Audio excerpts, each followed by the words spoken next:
क्या आप जानते हैं रोड बनाने के लिए प्लास्टिक का भी इस्तेमाल होता है और इस टेक्निक का आविष्कार एक भारतीय ने किया था। क्या आपको ये पता है कि बालों में लगाने वाला शैम्पू भी इंडिया का ही आविष्कार है? और क्या आप ये जानते हैं कि जिस इंक से आज दुनिया भर में लिखा जा रहा है वो भी दुनिया को भारत ने ही दिया था। दोस्तों देखते रहिए वीडियो लास्ट तक, क्योंकि अगले 5 मिनट में आपको पता चलेगा उन 10 आविष्कारों के बारे में जो दुनिया को भारत ने दिए हैं। Number 10 shampoo. आज दुनिया भर में जिस शैम्पू को स्टाइलिश बोतलों में भरकर टॉप की हीरोइन से बिकवाया जा रहा है वो शैम्पू कभी इंडिया ने ही इन्वेंट किया था। मुगल साम्राज्य के दौरान साल 1762 में पहली बार शैम्पू का आविष्कार हुआ था। भारत की तपती धूप में अपने सर को ठंडा रखने के लिए मुगल सेना कुछ नेचुरल ऑयल्स का इस्तेमाल करती थी जो हेड मसाज के अलावा बालों को धोने के भी काम आते थे। खोपड़ी को आराम देने वाले इस फॉर्मूले को शैम्पू कहा जाता था। यही शैम्पू जब अंग्रेजों के हाथ लगा तो नए फॉर्मूले के साथ नए नाम से शैम्पू बन गया। मतलब अंग्रेज पहले भारत से शैम्पू चुराकर विदेश ले गए और आज विदेशी कंपनियां वही शैम्पू हमें बेच रही हैं। कमाल है। Number 9 USP. यह है यूएसपी जिसे यूनिवर्सल सीरियल बस भी कहते हैं। नहीं जानते थे ना? आप ये भी नहीं जानते थे कि इस छोटी सी चीज जिसने डेटा ट्रांसफर जैसी नायाब चीज दुनिया को दी है, इसे बनाने वाला भी एक भारतीय ही था। अजय भट्ट ने साल 1994 में यूएसबी का आविष्कार किया था। ये कंप्यूटर जगत के लिए एक क्रांति थी जिसके बाद से किसी भी डिवाइस को कंप्यूटर से जोड़ना और उसमें मौजूद सभी इंफॉर्मेशन को पास करना पॉसिबल हो गया। इससे पहले केवल फ्लॉपी की मदद से ही बहुत ही कम डेटा को ट्रांसफर किया जा सकता था।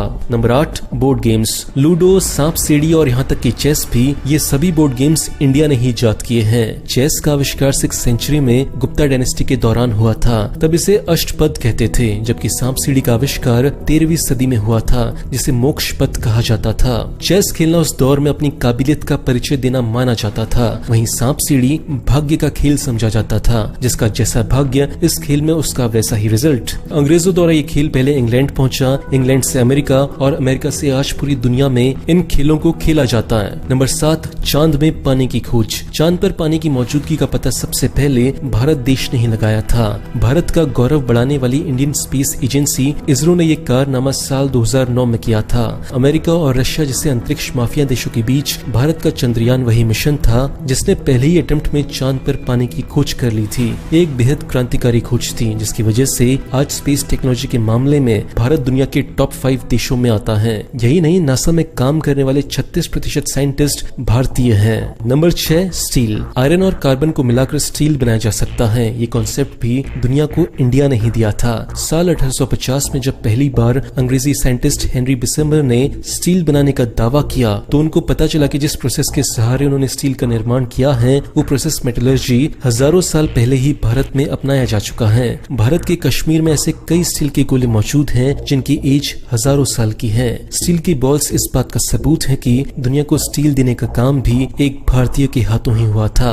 Number 5 ink. एक पेन एक तलवार से ज्यादा ताकतवर होती है। ये कहावत तो आपने भी सुनी होगी, लेकिन क्या आप ये जानते हैं कि इस पेन को ताकतवर बनाने वाला देश भारत है। पेन में मौजूद इंक का आविष्कार भारत में ही हुआ था। इसका आविष्कार 4th सेंचुरी BC में हुआ था। भारत पहला ऐसा देश है जिसकी सभ्यताओं में लिखने का चलन हुआ करता था। Number 4 wireless communication. Wireless communication जिसका पूरा क्रेडिट दुनिया जी मार्कोनी को देती है, लेकिन दुनिया ये नहीं जानती कि भारत के सर जगदीश चंद्र बोस ने इस टेक्नोलॉजी का खाका मार्कोनी से भी पहले तैयार कर दिया था। साल 1895 में ही डॉक्टर बोस ने दुनिया को बता दिया था कि वायरलेस टेक्नोलॉजी क्या है, किस तरह इसकी मदद से इंफॉर्मेशन को एक जगह से दूसरी जगह बिना तार के पहुंचाया जा सकता है। कोलकाता के टाउन हॉल में डॉक्टर बोस ने एक रेडियो के जरिए ये बताया कि किस तरह वेव्स के सहारे हम एक दूसरे से संपर्क साध सकते हैं। इस डेमो के एक ही साल बाद मार्कोनी ने वायरलेस टेलीग्राफ का आविष्कार कर दिया था। कमाल की बात तो ये है कि जिस आधार पर ये टेलीग्राफ बनाया गया था उसका ब्लूप्रिंट केवल डॉक्टर बोस के पास ही था। तो क्या हम ये समझें कि इस टेक्नोलॉजी को डॉक्टर बोस से चुराया गया था?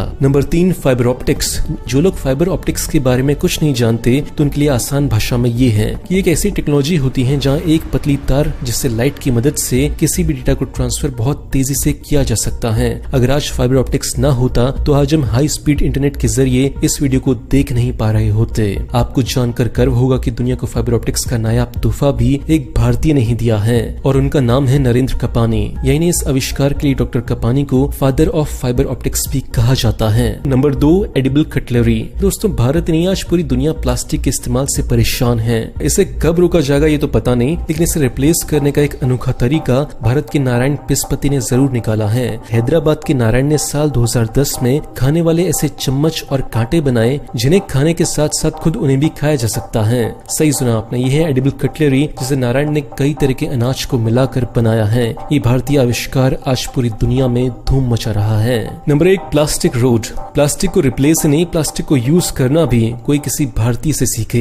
साल 2006 भारत के मदुरै शहर में रहने वाले डॉक्टर वासुदेव ने रोड बनाने की ऐसी टेक्निक इजाद की है जिसे आज पूरी दुनिया में फॉलो किया जा रहा है। डॉक्टर ने बेकार पड़ी प्लास्टिक, जिसे हम कचरा समझते हैं, उसे ही काम पर लगा दिया। रोड बनाने के लिए पहले बजरी का मिक्सचर बनाया जाता था, फिर उसे फैला दिया जाता था, लेकिन डॉक्टर ने अपने एक एक्सपेरिमेंट में इसमें प्लास्टिक के टुकड़ों को भी मिला दिया। प्लास्टिक जैसे ही पिघला उसने पत्थरों को जकड़ लिया और रोड पहले के मुकाबले बहुत ज्यादा मजबूत हो गई। आज इस आविष्कार के बाद सड़क निर्माण दोगुनी मजबूती के साथ आधे पैसों में हो रहा है। दोस्तों, मुझे पता है कि ये सारी बातें जानकर आपको गर्व महसूस हो रहा होगा और यही गर्व की भावना हर भारतीय को हो, इसलिए इस वीडियो को इतना शेयर करें कि हर भारतीय तक पहुंचे। वीडियो देखकर शेयर करने के लिए दिल से थैंक यू। मिलते हैं अगले वीडियो में, बाय।